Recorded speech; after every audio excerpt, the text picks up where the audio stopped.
Avoue qu'on a tous déjà rêvé d'ouvrir son bar avec un pote. Sauf que moi, je le fais vraiment. La bonne nouvelle, c'est que je vais tout filmer, tout poster ici. Donc si tu veux suivre cette aventure, rien de compliqué, t'as juste à t'abonner. Donc c'est parti pour le deuxième épisode.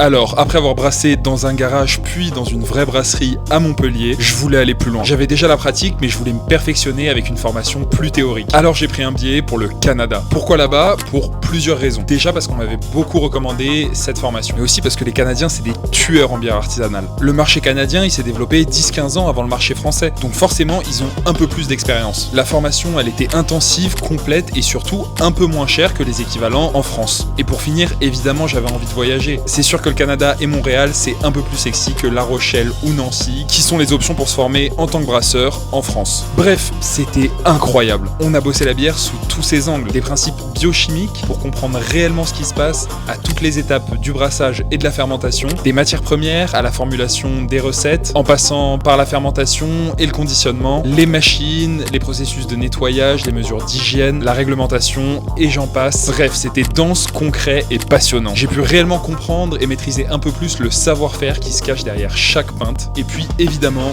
il a fallu rentrer. Et le retour en France a été un peu compliqué. Mais j'étais enfin prêt à me lancer pour de vrai. Et c'est ce qu'on va voir dans le prochain épisode. Donc pour pas rater ça, abonne-toi. Je te dis à la semaine prochaine. C'est ciao!